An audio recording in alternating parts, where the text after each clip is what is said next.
You know the kind of freaks up there who drool all over you.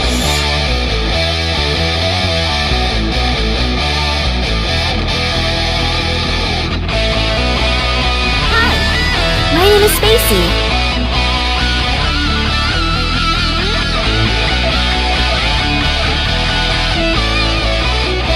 What's up, guys? Loulou Valenzuela.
Spaicy Project. Spaicy is a multimedia project created by Loulou Valenzuela, which has a comic, animations, drawings, and a video game in development. What is Spaicy's story about? Both in the comic and in the video game, the story is about the adventures of Spaicy, a girl who seeks to recover the energy of Snow World, her planet. She, along with her friends, will face the bosses of the power plants to get back to normal. You can also buy the comic in physical form, among other great products to support us. Follow us on our social medias and support us on Patreon. Your support will help us grow this project. To learn more about the Spaicy Project, visit us at spaicy.website. Hope you can join me and my friends on our adventures. Bye now!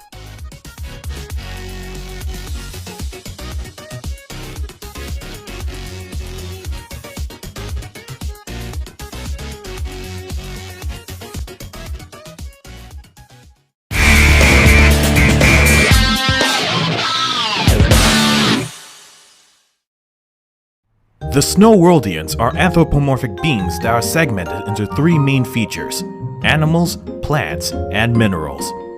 We are working to define a little better what would be the features that make up a Snow Worldian, such as defining the type of head, top, bottom, and among other elements. From the same design, variants were created for each type of feature since this will affect their behavior. Also, to imply how natural every part of the body is, it was divided into common, semi-common, and unusual. The Snow Worldians with animal features are inspired by the animal kingdom and can have things such as horns, scales, tails, and other things. Their body is made up of animal cells and possesses things such as bones, flesh, organs, and more. They can breathe through the nose, mouth, or gills. The types of head that exist in all features can have a snout, without a snout, or with a beak. From inside the snout head, they can have with or without a canine nose. The other variant would be more similar to the snout of a reptile. The types of legs they would have in common would be humanoid, fawn, and bird. The uncommon ones would have tentacles, insectoid legs, and the tail of a snake or mermaid. In the types of arms, most of which are humanoids. Those with endings of objects, as in this case clamps, and tentacles, which are characterized by having no bones. In the others, we can find things such as chubs, wings, and tails. These can vary greatly, and it is not necessary for all snowmen to own them. An important note is that these other parts of the body are made of bones, membranes, feathers, and things of animal origins.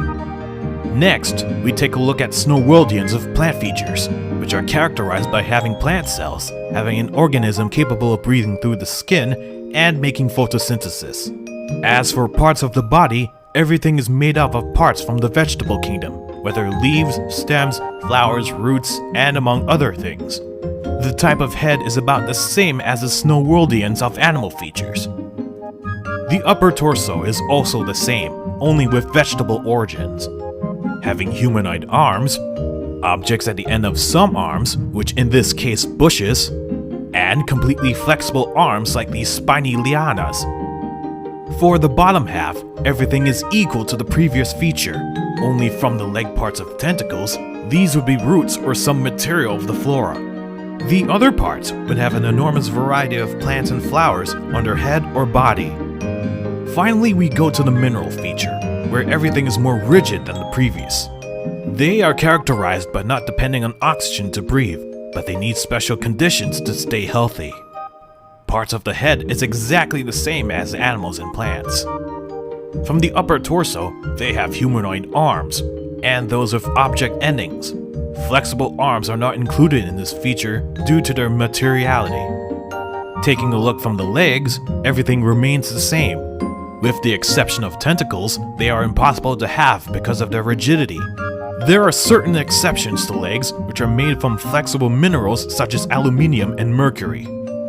Finally, with other parts, the body remains the same, but retaining the properties of a character's material and being inspired by the mineral kingdom. In conclusion, there are 3 types of features in snowboarders that will define their designs. Don't forget the extensive world we have for inspiration. You can also read through nature books to get some ideas.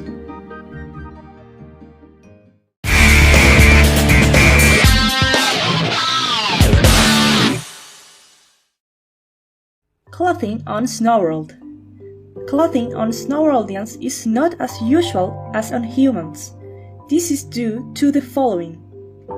SnowWorldians possess the quality of having bodies resistant to the most extreme temperatures due to their thicker skin.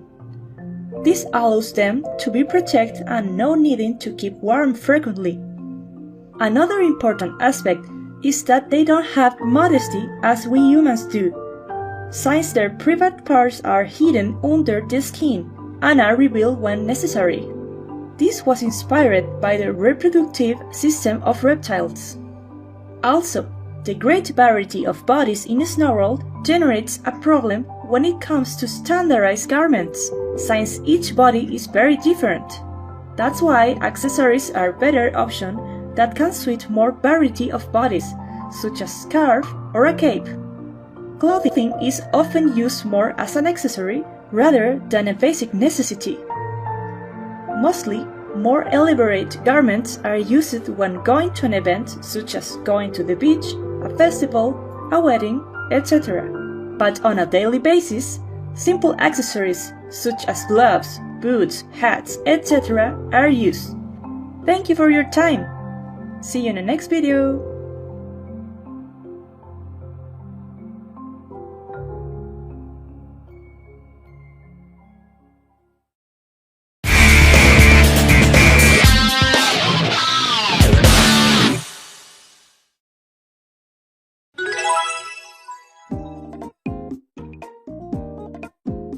Hello, my little ones. How are you? Spaicy speaking to you, and today I will talk about how to make your own comic from scratch. I have a comic that I've been wanting to do for a very long time, but I don't know where to start. I'm a rookie. Well, I can tell you a bit from my experience about which methods I use to work in my comic Spaicy. These advices will help you to be more organized when you're working in your comic. Obviously, the method may vary depending in the person to person. Each one may use the one that's more comfortable to them, but just like I said, I'm going to tell you about how I work. Step 1. The main idea. For this step, I recommend to make diagrams on paper. It's really normal to have an idea, but not know where to start. The most important thing in here is to see your idea from as far as possible. To see what is what you want to show in your story to where do you want the idea to go. For example, your idea might be the story of a warrior. Once you have that clear vision of what you want it to be about, you have to think in what is going to be the start of the goal. The start is what pushes the start of the story. For example, a problem, a desire, or a journey, etc. And the goal is the resolution of the problem, which the ones in our story of the example from the start could be a town in chaos, and the goal to be saving the princess. Like so, we have a hero that as a go, he will have to save the princess. Step 2. The middle milestone. After having the 2 important points of our story, we will start to mark down which are the milestones in the middle. The things that start in the course of the story, as an example. The middle milestones we could have is to meet the hero's rival, travel to a new town, discovering a treasure, and many more. In there, you'll see what things you are interested to have in your story, and you'll place them chronologically. After these middle milestones, you can have tinier ones in between, like secondary missions, filler episodes, etc. Step 3. The characters. We have already thought through of what we want to have our character to be doing, but we have to develop their personality as well, and such things and many more like the backstory. We can't make a story with passive characters. We shall work on them. Let's put some more examples. Our protagonist is allergic to bees, a womanizer. He's 20 years old, and he is pretty skilled with a sword. All of this information will be relevant with the events that will be happening in the story, and that will give you more ideas to make a firm, coherent, and a complete story. You'll have to work like this for each one and every character, just like that. Thinking of their virtues and lacks, where is it from, what it likes and what doesn't like, its story, objectives, etc. All of this has to be written in a datasheet for every character in order. Great! We have the story and the characters. This is a very important part to develop, but we still have some things missing to be developed. Their difficulty will depend on how complex your world is. In some cases, you'll want to make a story of real people, so the rules of real life are going to apply just like so in your story. But what if your story is about characters with powers, aliens, or whatever? That's where you should start a lot more to make your story consistent. But don't worry, I have the proper advices for that. This will be a slow and painful process. Okay, no. It's just a process a bit slow that requires a lot of work. Step 4. The creation of your world. Let's go back to the example of the gentleman and his adventure. Let's say that we want for this journey to be in a medieval magical world, where it has dragons, has its own countries, languages, etc. This is where I recommend you to make the sheets in very well organized documents in each ambit. In my case, I did a huge PDF explaining the most relevant aspects of Spaicy's world. So let's go to think the things that need to be worked on, which are, what is the map of this world? You can sketch it if you want, but this will help a lot to comprehend the spacing of your story of where the events will occur. It's really good to trace a route from where to go and where to come from. Also, while working on the map, you should think of what there is in each zone. What is a name, or what do you want to show? It's not necessary to show it so detailed for each place, but it is something that will be a lot useful and make your work more solid. You'll have to think about how the society of this world works, how their rules are. Of course, if this is relevant in your story and it's like human life, it's not needed to be explained so much. Just be careful that if it is an extraordinary world, it needs to be explained for why is the way it is, and not to make all the things randomized just because if someone asks you. And why there are dragons that can talk and others don't? Well, because I like it. No, that isn't valid. You have to think of the reason. For example, the nature of these dragons and why does one talk and the others don't. That needs to be well thought through. The grace for your world to be well structured is to be able to defend itself to the questions and not have to take up all the time explaining it, getting out of magical excuse of why something happened. That is known as Deus Ex Machina, which means external element of the story without following the internal logic. It's the way that many bad movies and stories get solved. Okay, the main story is already thought through, and there are milestones too. We have already developed the characters and the rules of our world. Once that all of this gets done, from here we may proceed to enter of what is making the comic. I know that this is a tiring and long procedure, but if you want for your story to get well done, this is the way that I most recommend. Note, if your story is all about comedy and the logic doesn't matter a lot, you can ignore all of this because it's not important. Remember that all the previous processes of the work must be organized so you can understand it. Like I said before, I recommend to make sheets and drawings of this. Don't let it be named like this: ASD FAS1, ASD FAS2. Organization. That's the key for the job. Step 5. From the idea to the ink. This one for me is one of the steps that makes me more nervous because in here you can barely actually start with your comic. But with all the elements that were worked on before, this should be way more peaceful. But before we make the final drawing, you should make sketches of the pages. The diagramming of the comic is an important key. Now that you have everything written of what is going to happen in the first chapter of your story, you already know that our gentleman starts his adventure in the town Dragonfly. He lives with his family. All of this is going to be imagined of how the scene is going to be and from where we will start the sketch. Once you get many pages done in sketches, you need to check on it very well. Make sure that what is happening is coherent, that the story is well told in the panels. To me, it happens a lot that I make panels that I have to delete in the end. I recommend to not make too many panels per page. This will make the drawings more attractive. Also, do not fall in the mistake of making a wall of text in a square to tell a backstory of a character or whatever is the thing you want to tell. Show it with pictures, not words.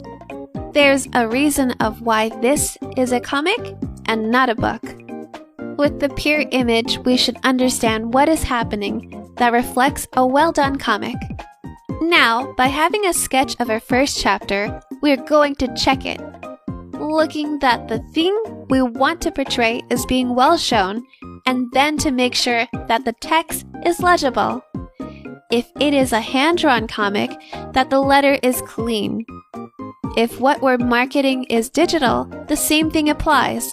Please choose a legible font with the right size, not an ant-based typography. Now that we have our crystal clear sketch, we can start to ink it. But again, before this, I recommend making the speech bubbles. Because in a comic that takes a big part of the vignette, don't let it happen like it happened to me when I used to make sketches with just the characters and letting the last thing to worry is the text. In the text, they were looking very terrible and I had to put an ant-sized text to make it fit. So take this as a note. The text goes first and then there goes the drawing. This will help you to not be drawing way too many things with some backgrounds and stuff, and well, just like that in the end, you make the characters and the background with a lot of patience and love. Step 6. Be constant. It happens to a lot of us that we have an idea. We think a lot of it to just later throw it away because the hype went off. No! You must be dedicated with this job. Of course, if you actually love it. A comic is like a relationship. It's something that you must set to work on it and giving the best of you. You must set a goal to make a page at least once a week, but not to leave alone your project. Share your work between artist groups, friends, social media, so your project can be more organized, because it's sad to work a lot to have such a lack of readers. I know, a lot of you are going to say, but this project is just for me only. But I admit it, it is a good thing to have feedback and to get told that your work is great, to get told advices or comments. So move on and start to promote your work. Make it grow. Start to show your projects since their beginnings so people can be a witness of the process, getting to know the characters, and to start loving your project, because I don't recommend to save all the project and letting it go. I don't know, in some website like, look, love my project, here it is all done. Who knows you? Generally, you have to show it constantly to be gaining followers. This thing is not from overnight. So, that's it. These are all my advices to make a comic in organized and a professional way. I hope this was useful, and it was a pleasure to have been telling my experience. I hope that you're going to be great, and good luck with your projects. Bye-bye!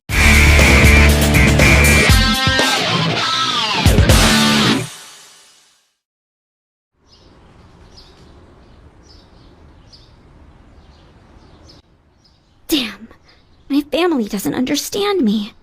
If Dad were here, he would surely support me. I hope he's doing well on his trip. What's that? Oh, it's Dad's travel stuff! Here's a lot of memories. Look at that! It's a picture of Mom and Dad just married. How cute! This one seems to be from his college years. He looks so handsome.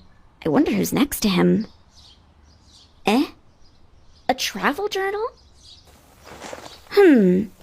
Interesting. Dad wrote a lot of information about energy and power plants. This could be useful. I will keep it.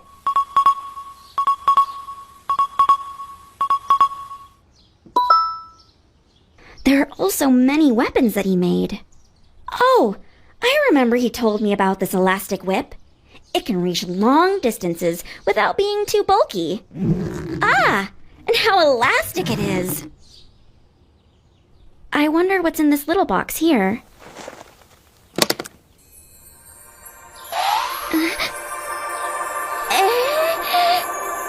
This is...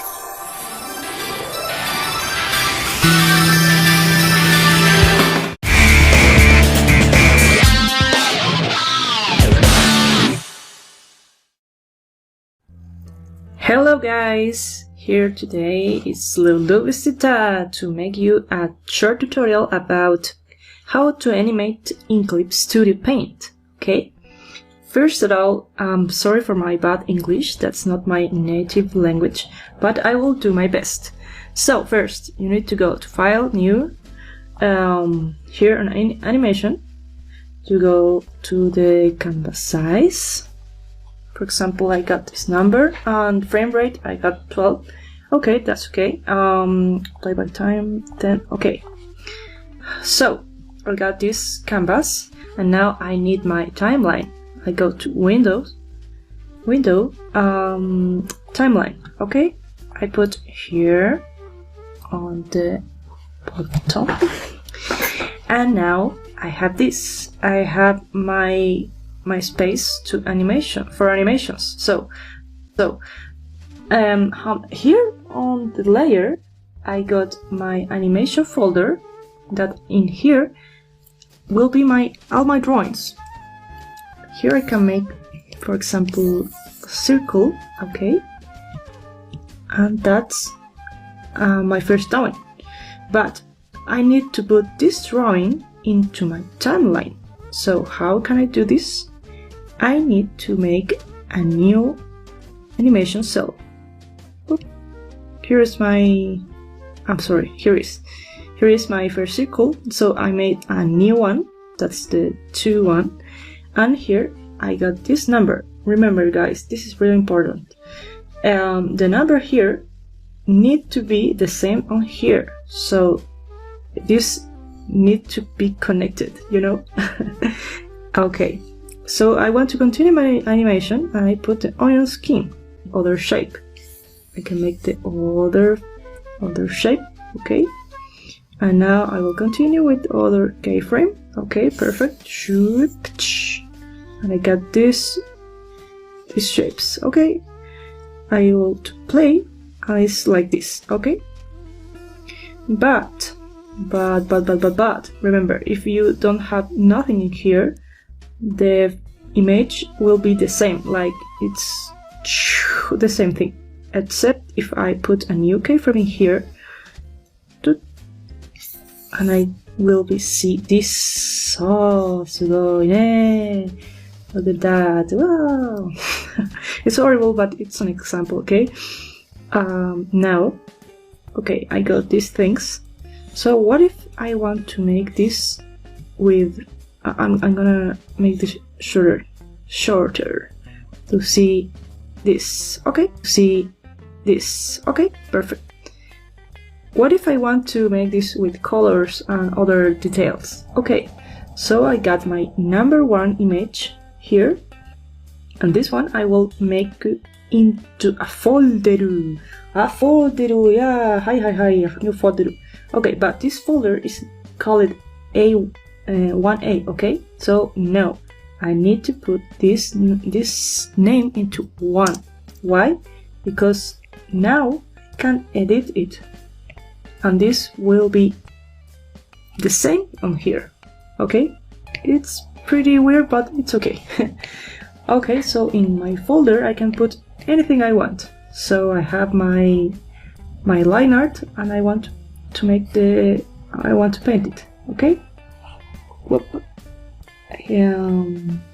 Oh no, しまった。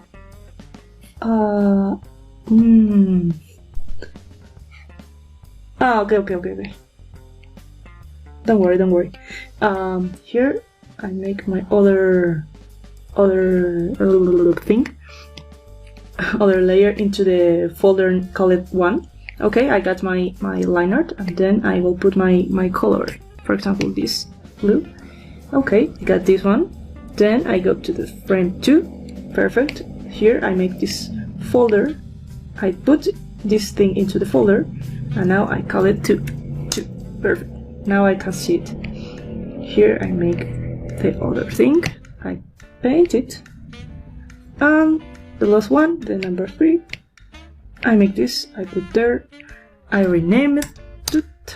And then I paint it. Perfect. And make play. Woohoo! Beautiful animation. Okay, so that's this thing. To make this animation, this kind of animation. So what if I want to make, for example, a background? Okay, I need to make another timeline. I got this timeline for this kind of circle. So then I make this, I pick this button that is new animation folder. Oop, perfect. Now I grab to down and I will make my paint. Oh. Gradient, perfect. I need to make my first keyframe here. Whoop, perfect. So I got my first background. Yay! Okay. And okay, if you want to make super cool animations with all details, of course, you can make a really long one. And you can, for example, grab this. Oh, sorry. How can I make this? Perfect.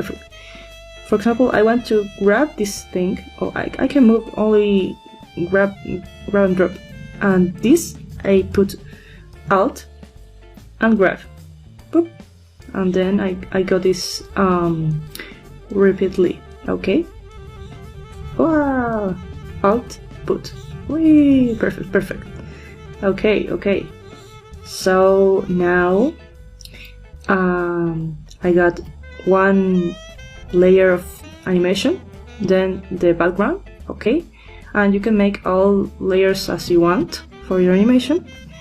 I'm not sure if in Clip Studio Paint you can make animations with sounds. I'm not sure, but you can Google it. I don't know. But okay, if you want to save it, go to Export Animation, export as a GIF or as a movie. For example, I want to make a movie and it's MP4. Okay, so I will save it. Perfect. Okay, that's my size and my frame rate. Okay, and now I will look for it. Yay, there's my animation. Horrible, but it's an example, so I hope this can help you guys. Oh, for those one, I will make export animation as animate GIF. Okay, perfect. Okay. My frame rate is 12, and is that the size? Okay, perfect. And I will open into here, there, and there. Perfect. Here's my animation. So that's it. Perfect. Here's my animation. So that's it, guys. That's it. It's not so easy, but you can make pretty cool animations, and Clip Studio has a really nice pencils to draw and paint. Is pretty cool, I guess. No, I guess I really think it is really cool. So that's it, guys. I hope it's helpful for you, and well, have a super nice day, and I hope you can make pretty cool animations. So